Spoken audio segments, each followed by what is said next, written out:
IG Gita Prabhakar കേട്ടിട്ടുണ്ടോ? ആരാ? വരുണിന്റെ അമ്മ. ദൃശ്യത്തിലെ IG ഗീതാ പ്രഭാകർ. ഈ ഗീതാ പ്രഭാകർ ദൃശ്യത്തിലെ ഗീതാ പ്രഭാകറിനെ പ്രഭാകർ കയറി പിടിച്ചോ എന്ന് സോഷ്യൽ മീഡിയയിലെ ചോദ്യമാണ്. നമ്മൾ ചോദിക്കുന്നതല്ല, അത് അവരുടെ സെറ്റിൽ നിന്ന് തന്നെ പുറത്തു വന്ന കഥയാണ്. അന്നത്തെ കാലത്ത്, അന്നത്തെ സമയത്ത്, അതായത് ഷൂട്ടിങ്ങിൻ്റെ ആദ്യത്തെ ദൃശ്യം 1 ഷൂട്ടിംഗ് സമയത്ത് ഇങ്ങനൊരു കഥ വ്യാപകമായി പ്രചരിച്ചിരുന്നു.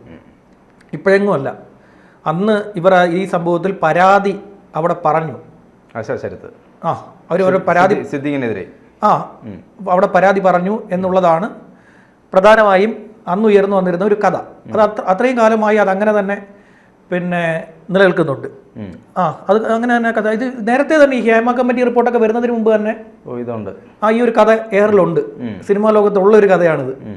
അപ്പോൾ പക്ഷെ അവരിന്ന് വന്നത് നിഷേധിച്ചിരിക്കുന്നു, ഫേസ്ബുക്കിലൂടെ നിഷേധിച്ചിരിക്കുന്നു. എൻ്റെ സിനിമയിലെ ഏറ്റവും അടുത്ത സുഹൃത്താണ് എന്നാണ് പറഞ്ഞിരിക്കുന്നത്. എൻ്റെ ഏറ്റവും നല്ല സുഹൃത്താണ്. അദ്ദേഹത്തിൻ്റെ ഭാഗത്ത് നിന്ന് അങ്ങനെയുള്ള നടപടികളൊന്നും തന്നെ, ഇങ്ങനെ പറയുന്നത്, ഇപ്പോൾ ചർച്ച വിഷയമായിരിക്കുന്ന സിനിമാ രംഗത്തെ പ്രശ്നങ്ങളുമായി ബന്ധപ്പെട്ട് എൻ്റെ പേരും പരാമർശിച്ചു കണ്ടത് കൊണ്ടാണ് ഈ കുറിപ്പ് എഴുതുന്നത്. അതിൻ്റെ സത്യാവസ്ഥ എല്ലാവരെയും അറിയിക്കാൻ ഞാൻ ആഗ്രഹിക്കുന്നു. ശ്രീ സിദ്ദിഖി ദൃശ്യം സിനിമയുടെ ചിത്രീകരണ വേളയിൽ എന്നോട് മോശമായി പെരുമാറി എന്നൊരു പ്രചാരണം ചിലർ എൻ്റെ ശ്രദ്ധയിൽപ്പെടുത്തുകയുണ്ടായി. കലാരംഗത്ത് എൻ്റെ ഒരു നല്ല സഹപ്രവർത്തകനും അതുപോലെ നല്ല സുഹൃത്തുമാണ് ശ്രീ സിദ്ദിഖ്. അദ്ദേഹത്തിൽ നിന്നും മോശമായോ വിഷമുണ്ടാക്കുന്നതോ ആയോ ഒരു വാക്കോ പ്രവൃത്തിയോ എനിക്ക് ഇതുവരെ നേരിടേണ്ടി വന്നിട്ടില്ല എന്നാണ് അവർ പറഞ്ഞിരിക്കുന്നത്. പക്ഷേ ഈ കഥ ഇന്നലെ ഒന്നും അല്ല അവരുടെ ചെവിയിലെത്തിയിരിക്കുന്നത്. പിന്നെ ഇത് ഇൻഡസ്ട്രിയിൽ വർഷങ്ങളായിട്ട് ഉള്ള ഒരു കഥയാണ്. ഈ വർഷങ്ങളായിട്ട് ഈ ദൃശ്യ സിനിമയുടെ സെറ്റിൽ ഇങ്ങനെ ഒരു സംഭവം ഉണ്ടായിരുന്നു. ഇവരന്ന് അതിന് പരാതി കൊടുത്തു എന്നുള്ളത് ഒക്കെ ഉള്ളതുമാണ് വന്നത്. പിന്നെ ചിലർ പറയും, ഈ പറയുന്ന പോലെ ഇദ്ദേഹത്തിൻ്റെ സ്വഭാവം വെച്ച് നോക്കുമ്പോൾ അദ്ദേഹത്തിന് വേണ്ടുന്നത് കരിക്കാണ്, കൊട്ടത്തേങ്ങയുടെ പിന്നാലെ അദ്ദേഹം പോകാറില്ല എന്നൊക്കെ പറഞ്ഞ് ഇത് അവിടെ പറയുന്ന ഒരു കഥയാണത്. അദ്ദേഹം അങ്ങനെ പോകുന്ന ഒരാളല്ല എന്നൊക്കെയുള്ള കഥകൾ പറഞ്ഞ് ഈ പരാതിയെ ഈ സംഭവത്തെ തെറ്റായി പറയുകയും ചെയ്തു. വാക്കാലുള്ള പരാതി എന്നാണ് പറഞ്ഞത്. വാക്കാലുള്ള പരാതിയാണ് എന്നാണ് പറഞ്ഞിരിക്കുന്നത്. അവർ തന്നെ നിഷേധിച്ച സ്ഥിതിക്ക് അത് തന്നെ പ്രത്യേകിച്ച് കഥയൊന്നുമില്ലല്ലോ. അവർ തന്നെ അത് നിഷേധിച്ചു. ഇല്ലെങ്കിൽ ജോർജ് കുട്ടി വരുണിന്റെ കൂടെ പ്രഭാകരനെയും കൂടെ ജോർജ് കുട്ടി ഒതുക്കേണ്ടി വന്നേ. അപ്പന്റെ സ്വഭാവം തന്നെ വരുണെന്ന് പറയുന്നത് കാരണക്കാരൻ വരുണല്ല കുറ്റം പ്രഭാകരനാന്ന് മനസ്സിലാക്കിയ ജോർജ് കുട്ടി പ്രഭാകരനെ തല്ലിക്കൊന്ന് അടുത്ത കഥ കഥയായി.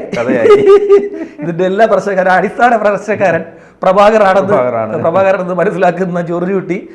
ജോസഫ് ഇത് കേൾക്കുന്നുണ്ടെങ്കിൽ ഈ സിനിമയാക്കാം. അല്ല, ആദ്യത്തെ സെറ്റിൽ അങ്ങനെ ആദ്യത്തെ ഒരു പ്രശ്നം ഉണ്ടായിട്ടും രണ്ടാമത് അത് കൊറോണ സമയത്ത് പോലും അത് ഷൂട്ട് ചെയ്യാൻ അദ്ദേഹത്തിന് സാധിച്ചില്ല. അങ്ങനെ പരാതി വന്നു എന്ന് പറയുന്നത് അവരില്ലാന്നും പറയുന്നു. അത് പറഞ്ഞിട്ട് കാര്യമില്ല. ഞാൻ പറഞ്ഞതുപോലെ ഇത് പ്രഭാകരന്റെ സ്വഭാവമല്ല വരുണിന് കിട്ടത്തുള്ളൂ.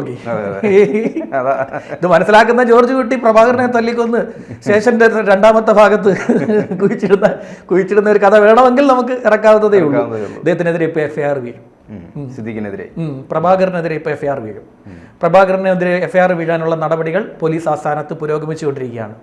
അപ്പോൾ ഈ പരാതി ഉന്നയിച്ചിരിക്കുന്ന യുവതിയോട് മൊഴി ഇപ്പോൾ എടുത്തുകൊണ്ടിരിക്കുകയാണ്. പൂങ്കുഴലി ആണ് എടുത്തുകൊണ്ടിരിക്കുന്ന മൊഴി. അവരെ ഫോണിൽ വിളിച്ച് മൊഴി രേഖപ്പെടുത്തുന്നുണ്ട്, നേരിട്ട് എത്താൻ പറയുന്നുണ്ട്. അവരെ കൊണ്ട് കോടതിയിൽ എത്തിച്ച് 164 കൂടി എടുത്തു കഴിഞ്ഞാൽ പിന്നെ നടപടികൾ കടുക്കും. 164 എന്നാൽ രഹസ്യമൊഴി, മജിസ്ട്രേറ്റിന് മുൻപാകെ കൊടുക്കുന്ന രഹസ്യമൊഴി. അവിടെ 164ന്റെ ഒരു പ്രത്യേകത എന്ന് പറയുന്നത് അത് വളരെ സ്ട്രോങ് ആണ്. വളരെ സ്ട്രോങ് ആയിട്ടുള്ള ഒരു എവിഡൻസ് ആണ് മൊഴി. ഇര ചെന്ന് മജിസ്ട്രേറ്റ് ചോദ്യങ്ങൾ ചോദിക്കുകയല്ല, നിങ്ങൾ ഇന്ന കേസിലെ വിക്റ്റിമാണ്, നിങ്ങൾക്ക് ഈ കോടതിയോട് ചില കാര്യങ്ങൾ പറയാനുണ്ട് എന്ന് ഞാൻ മനസ്സിലാക്കുന്നു, നിങ്ങൾ പറഞ്ഞുകൊള്ളൂ. ഇതിന് ശേഷം ഇവരോട് ഒരു ചോദ്യവും മജിസ്ട്രേറ്റ് ചോദിക്കില്ല. ചോദ്യങ്ങളില്ല ഇതിന്. രഹസ്യമൊഴിക്ക് അങ്ങനെ ഒരു പ്രത്യേകതയുണ്ട്, ചോദ്യങ്ങളൊന്നുമില്ല. പിന്നീട് ഇവർ പറയുന്ന മുഴുവൻ എന്താണ് അവർക്ക് പറയാനുള്ളത്. അപ്പം മജിസ്ട്രേറ്റ് പറയുന്നു, നിങ്ങൾ ഇതിന് വിരുദ്ധമായിട്ടാണ്, നേരത്തെ പറഞ്ഞ മൊഴിക്ക് വിരുദ്ധമാണല്ലോ ഇപ്പോഴത്തെ മൊഴി. അങ്ങനെ ചോദ്യമൊന്നുമില്ല. അത് ഫ്രീ ആയിട്ട് മജിസ്ട്രേറ്റും വിക്റ്റിമും മാത്രമുള്ള കോടതിയിലെ അടച്ചിട്ട മുറി, അവിടെ എടുക്കുന്ന മൊഴിയാണ് ഈ രഹസ്യമൊഴി. അവിടെ ആരുമില്ല, വേറെ പ്രത്യേകിച്ച് കാര്യങ്ങളോ ഒന്നുമില്ല. ഇവർ പറയുന്ന മൊഴി രേഖപ്പെടുത്തുന്നു. ഈ മൊഴി മജിസ്ട്രേറ്റ് കോടതി ഇവർക്ക് കാണിച്ചു കൊടുക്കുന്നു. ഇതാണ് മൊഴി, നിങ്ങൾ പറഞ്ഞ മൊഴി ഇതാണ്. അത് അവർ വായിച്ചു നോക്കുന്നു, ഒപ്പുവെക്കുന്നു. ഇത്രയേ ഉള്ളൂ സാധനം. അതുകൊണ്ട് ഫ്രീ ആയിട്ട് സമ്മർദ്ദമില്ല, ബാഹ്യ സമ്മർദ്ദമില്ലാത്ത സാധനമെന്നാണ് രഹസ്യമൊഴിയെ പറയുന്നത്. അപ്പോൾ ഈ ബാഹ്യ സമ്മർദ്ദമില്ലാത്ത ഈ മൊഴി ഇദ്ദേഹത്തിനെതിരെ വരുമ്പോൾ സ്വാഭാവികമായും ഇദ്ദേഹത്തിനെതിരെ കേസ് സ്റ്റാൻഡ് ചെയ്യും. പിന്നീട് ഈ കുട്ടി മൊഴി മാറ്റിയാലും ഈ 164 കൊടുക്കുന്നവരൊക്കെ ചിലർ പിന്നീട് മൊഴി മാറ്റാറുണ്ട്. മൊഴി മാറ്റാറുണ്ടെങ്കിലും പ്രോസിക്യൂഷൻ സ്ട്രോങ് ആയിട്ട് പറയും ഇത് പറ്റില്ല, ഇത് 164 ഉള്ള കേസാണ്, അത് 164 സ്റ്റാൻഡ് ചെയ്യുമെന്ന് പറയും പ്രോസിക്യൂഷൻ. കാരണം ബാഹ്യസമ്മർദ്ദം ഇല്ലാതെ വന്ന മൊഴിയാണ്. ഇപ്പോൾ വന്നിരിക്കുന്നത് ബാഹ്യസമ്മർദ്ദം ഉണ്ടായ ശേഷമുള്ള മൊഴിയാണ്. ഈ ഇര തന്നെ നാളെ മാറ്റി പറഞ്ഞാലും 164 സ്റ്റാൻഡ് ചെയ്യുമെന്ന് പ്രോസിക്യൂഷൻ പറയും. അപ്പോൾ അത് സ്ട്രോങ് ആയിട്ടുള്ള ഒരു സാധനമാണ്. അപ്പോൾ അവരെയും ഈ കുട്ടി ഇവിടെ തന്നെ ഉണ്ട്, കേരളത്തിലുണ്ട്. ബാക്കിയുള്ളവരുടെ കക്ഷിക്കാരൊക്കെയാണ് പുറത്ത്. പിന്നെ ബാബുരാജിന്റെ അത് പുറത്താണ്, ഗുജറാത്തിലാണ്. അവിടെ മഴയും വെള്ളപ്പൊക്കവും പ്രശ്നങ്ങളും ഒക്കെ കിടക്കുന്നത് കൊണ്ട് ആ കുട്ടിക്ക് ഇങ്ങോട്ട് വരാൻ പറ്റില്ല. ഇപ്പം ഉടനെ എത്തത്തില്ല. എന്തായാലും 2-3 ദിവസത്തിനുള്ളിൽ അതും ഇവിടെ എത്തുമെന്ന് തോന്നുന്നു. എന്തായാലും ഇരകൾ ഇവിടെ നേരിട്ട് വന്നേ പറ്റൂ. ഇരകൾ ഇങ്ങനെ ഇപ്പം ബംഗാളി നടി ഉണ്ടല്ലോ, ബംഗാളി നടി അവിടെ ഇരുന്നിട്ടാണ് മെയിൽ ചെയ്തിരിക്കുന്നത്. അങ്ങനെ മെയിൽ ചെയ്താലും നടക്കത്തില്ല. അവരെ ഇവിടെ വിളിച്ചു വരുത്തി ഇവർ മൊഴി കൊടുക്കണം.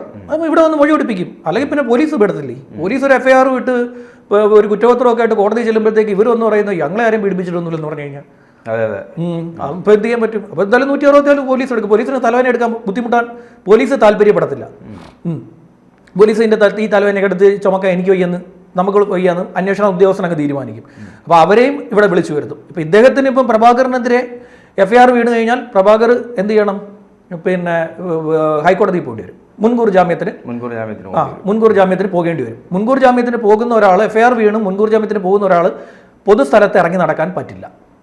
പൊതുസ്ഥലത്ത് ഇറങ്ങി നടക്കാൻ ശ്രമിക്കുകയാണെങ്കിൽ ഇര കോടതിയിൽ പോയി കഴിഞ്ഞാൽ കോടതി ചോദിക്കും 160 അല്ല മറ്റേ ഈ പറയുന്ന മുൻകൂർ ജാമ്യമൊക്കെ ഇവിടെ ഇരിക്കട്ടെ, മുൻകൂർ ജാമ്യം കൊണ്ടുപോയി നമ്മൾ കൊടുത്താലും കോടതി ഇത് ലിസ്റ്റ് ചെയ്യും. ഇന്നിപ്പോൾ കൊണ്ടുപോയി കൊടുത്താലും അത് ലിസ്റ്റ് ചെയ്യുന്ന ചിലപ്പോൾ ഒരാഴ്ച കഴിഞ്ഞോ 2 ആഴ്ച കഴിഞ്ഞോ ആയിരിക്കും. ഈ 2 ആഴ്ച അദ്ദേഹം ഒളിവിൽ നടക്കേണ്ടി വരും. അതായത് മുൻകൂർ ജാമ്യത്തിൽ കോടതി ലിസ്റ്റ് ചെയ്ത് കോടതി അത് പരിഗണനയിലെടുത്ത് കോടതി സാധാരണ സ്വീകരിക്കുന്ന ഒരു നിലപാടുണ്ട്. അന്വേഷണ സംഘത്തോട് പറയും നിങ്ങൾ CD ഫയൽ കൊണ്ടുവരാൻ പറയും, കേസ് ഡയറി കൊണ്ടുവരാൻ പറയും. കേസ് ഡയറി ചോദിക്കുന്ന അന്വേഷണ സംഘത്തോട് സാധാരണ കോടതി പറയുന്നത് ഇത് പരിഗണിച്ച് ഇതിൻ്റെ ഈ മുൻകൂർ ജാമ്യാപേക്ഷയിൽ ആൻറ്റിസിപ്പേറ്ററി ബെയിലിൽ വിധി വരുന്നത് വരെ നിങ്ങൾ അവരെ പിടിക്കേണ്ട എന്ന് പറയുമ്പോഴാണ് അന്വേഷണ സംഘം മിണ്ടാതിരിക്കാൻ നോക്കുന്നത്. അതോടുകൂടി അന്വേഷണ സംഘം ഇറങ്ങാതിരിക്കുക. അപ്പോൾ അദ്ദേഹത്തിന് എന്ത് ചെയ്യാം? പൊതുസമൂഹത്തിൽ ഇറങ്ങിനടക്കാം. അതായത് ഇപ്പോൾ FIR ഇട്ട് കഴിഞ്ഞാൽ ഇപ്പോൾ അദ്ദേഹം ഷൂട്ടിങ്ങിലുള്ളത് ഊട്ടിയിലാണെന്നാണ് ഞാൻ മനസ്സിലാക്കുന്നത്. ഊട്ടിയിലുള്ള ലൊക്കേഷനിൽ നിൽക്കുന്ന അദ്ദേഹത്തിന് അവിടെ നിന്ന് മുങ്ങേണ്ടി വരും. അവിടെ പുറത്തിറങ്ങി നടക്കാൻ പറ്റില്ല. അങ്ങനെയാണെങ്കിൽ ഇര പറയുന്നു എനിക്കെതിരെ FIR ഇട്ടിട്ട് ജാമ്യമില്ലാ വകുപ്പിനകത്ത് സിനിമ അഭിനയിക്കുന്നു പറഞ്ഞു കഴിഞ്ഞാൽ പിടിച്ചേ പറ്റത്തുള്ളൂ. ഇവിടുത്തെ ഒരു വലിയ നേതാവിനെതിരെ കോടതി പറഞ്ഞിട്ടുണ്ടെന്നേ. ഇവിടെ ഒരു വലിയ നേതാവല്ലേ A റഹീം. A റഹീമിനെതിരെ ജാമ്യമില്ലാത്ത കുറ്റമൊക്കെ എടുത്തിട്ട് പിന്നെ വലിയ പ്രശ്നങ്ങൾ നടന്നുകൊണ്ടിരിക്കുമ്പോഴത്തേക്ക് A റഹീം കോടതി വരുന്നില്ല. വലിയ കുറ്റം നടക്കുക, കോടതി വരത്തില്ല. കോടതി നോക്കിയപ്പോഴത്തേക്ക് A റഹീം വൻ തള്ള് മറ്റേ ഇതിനകത്ത് ചാനൽ ചർച്ചയിൽ പിടിച്ചോണ്ട് വരാൻ പറഞ്ഞു. ചാനൽ ചർച്ചയിലുണ്ട്. ഇവര് പറഞ്ഞ് സ്ഥലത്തില്ലെന്ന്, അന്വേഷണ ഉദ്യോഗസ്ഥൻ പറഞ്ഞ് A റഹീം സ്ഥലത്തില്ലെന്ന് പറഞ്ഞു. കോടതി പറഞ്ഞ് ഞാൻ ഇന്നലെ കണ്ടെന്ന് പിടിച്ചോണ്ട് വരാൻ പറഞ്ഞു. അങ്ങനെ പുള്ളി കോടതി വന്നു.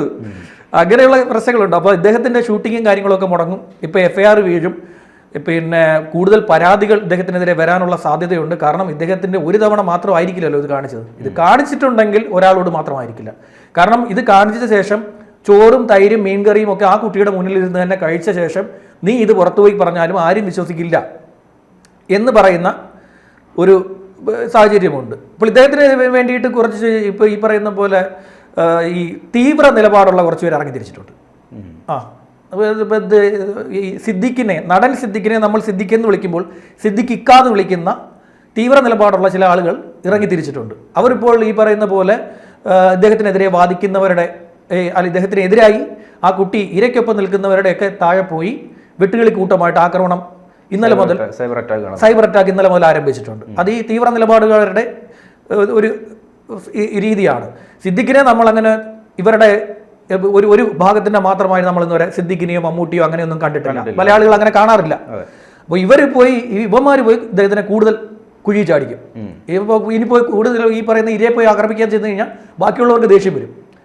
ഒരു ഇര ബാബുരാജിനെതിരെ വരാനുള്ള കാരണം ബാബുരാജ് ഇത്രയും വലിയ കുഴപ്പം കാണിച്ചിട്ട് ഇതിനേക്കാൾ കുറച്ചുകൂടെ തീവ്രത കുറഞ്ഞ 1 മണിക്കൂർ കുഴപ്പം കാണിച്ച ആളാണ് സിദ്ദിഖ്. 1 മണിക്കൂർ പീഡിപ്പിച്ചു എന്നാണ്. മറ്റേയാൾ രാവിലെ വന്ന കുട്ടിയെ പിറ്റേന്ന് രാവിലെ വരെ കെട്ടിയിട്ടു എന്നാണ്. കെട്ടിയിട്ട് പീഡിപ്പിച്ചു എന്നുള്ളതാണ്. അത്രയും കുഴപ്പക്കാരൻ വന്ന് ജനറൽ സെക്രട്ടറി ആകാൻ ശ്രമിക്കുന്നു എന്ന് മനസ്സിലാക്കിയപ്പോഴാണ് ആ ഇരയ്ക്ക് ദേഷ്യം വന്നത്. ഇര അപ്പം തന്നെ പരാതിയുമായിട്ട് രംഗത്തെത്തി.